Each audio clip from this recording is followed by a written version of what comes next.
Okay, let's start talking about anti-intellectualism, something that has been on the rise in the past few years.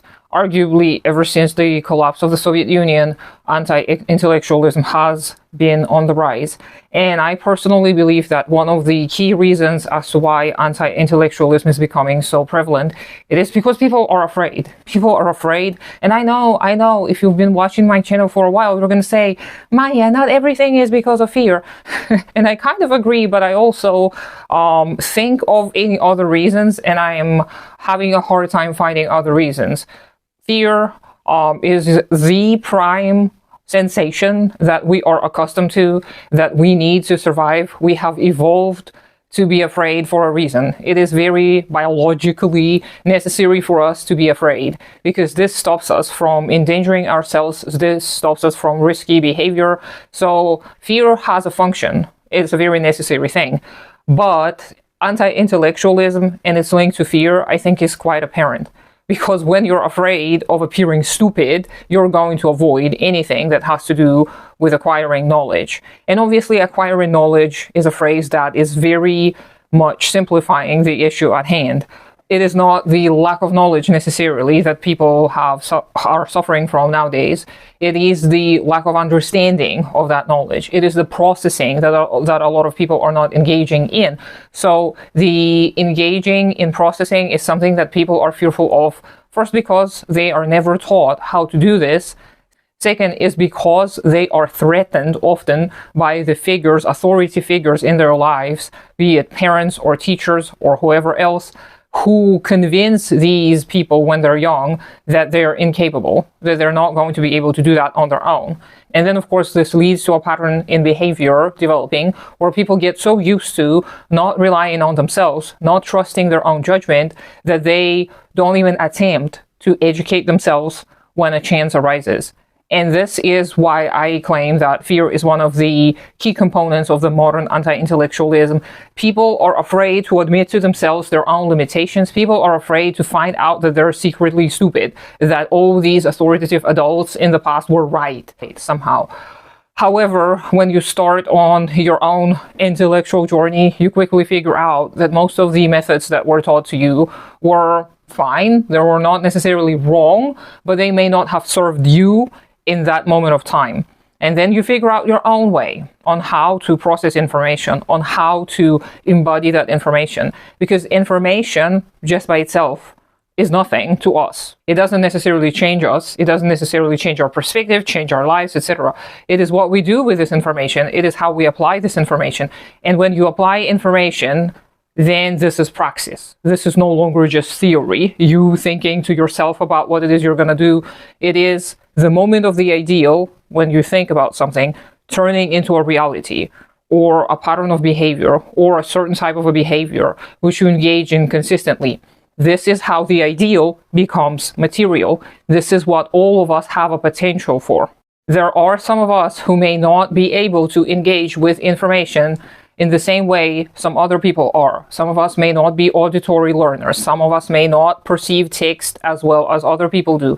Some of us may have other issues. There are many different ways people can learn. There is no right or wrong way. As long as it doesn't require you to apply violence to other people, I say just do whatever. Do whatever helps you. If watching videos helps you understand and process, do it. If reading in short little bursts, maybe just a few paragraphs at a time, half a page at a time, that's fine too, do it. If talking to somebody who you trust about a topic casually is something that helps you, do it. All of these ways are valid ways of learning. Now, obviously, cross-referencing your sources is going to be very, very necessary. You cannot trust a single source. Don't just trust me. Don't just trust some random individual. Don't trust a random author. It doesn't matter how well perceived this author is. Even Marx. You have to cross-reference Marx with other scholars. So some people do that, some people don't. But There are no people, no authors who were absolutely flawless, who were always right about everything. Some people came pretty close, but most people still, you would be able to add something to their perspective. You can amend some of the things that we're saying. You can double check and just see how this has changed, perhaps, because everything changes. Change is inevitable. So yeah, this is another thing we have to consider on our learning journeys, that information is not static. It is not going to remain the same forever. Yes, there are some things that take a long time to change. So we're not looking to disprove everything. We're not looking to notice a pattern of change in every single bit of information. We know the sun is a star. We know the earth is round. We know that economic circumstances shape our ideology. We know all kinds of things to be true for a period of time during which our life is going to be happening. So all of these things we need to take as core truths. And then from there, we are going to be able to expand our knowledge using various sources and various methods. But if you find yourself attracted to anti-intellectualist arguments, if you feel like, oh, what am I gonna gain from reading all these books? If you're having these type of questions, don't be afraid to address them together with yourself. Just sit down there and think, why? Literally, why? Why would I do that? What kind of a benefit is it going to bring me? Because more often than not, you may find some kind of a reason. Maybe you want to impress somebody. Maybe you want to appear smart. Okay, that's a reason. Maybe you don't want to feel stupid and left out of conversations. That's a valid reason too. Maybe people keep talking about something you don't understand, but you want to participate too, because maybe you want to become friends with these people. That's another valid reason. Any reasons are valid, again, as long as you're not pursuing extreme violence or violence against people who have done nothing wrong to you. Remember, I never promote violence here. I promote change, serious change to capitalism that is going to dissolve it. It is going to make it dissipate on its own. It is going to die due to an old age.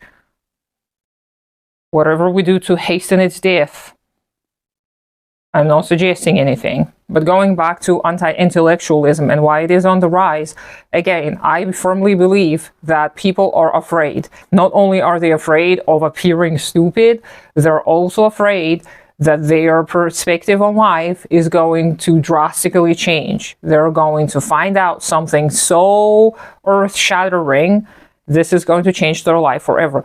And this is a valid fear.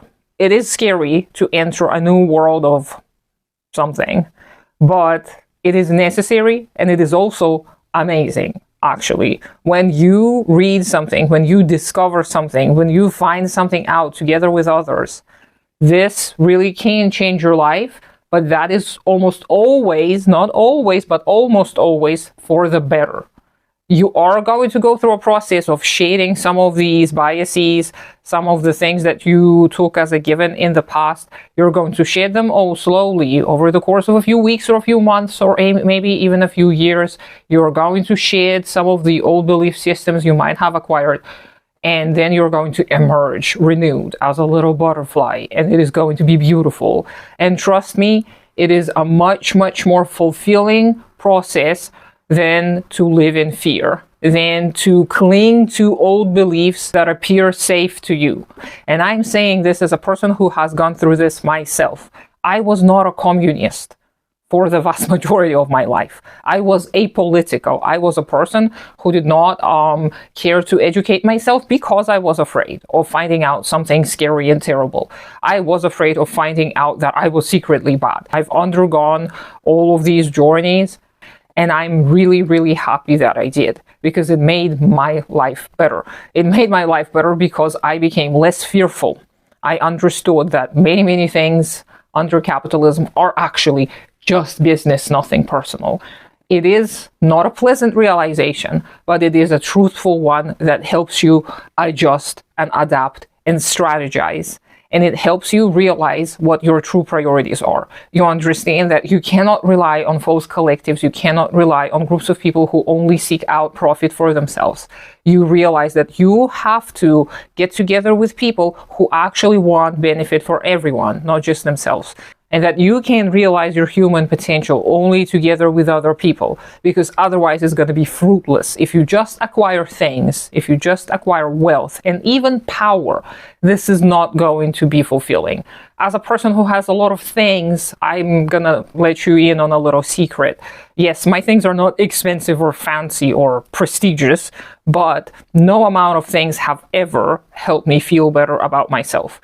Things are just things. They serve a purpose. They may help me in my life, they may not, they may gather dust on my shelf, but things will never replace people.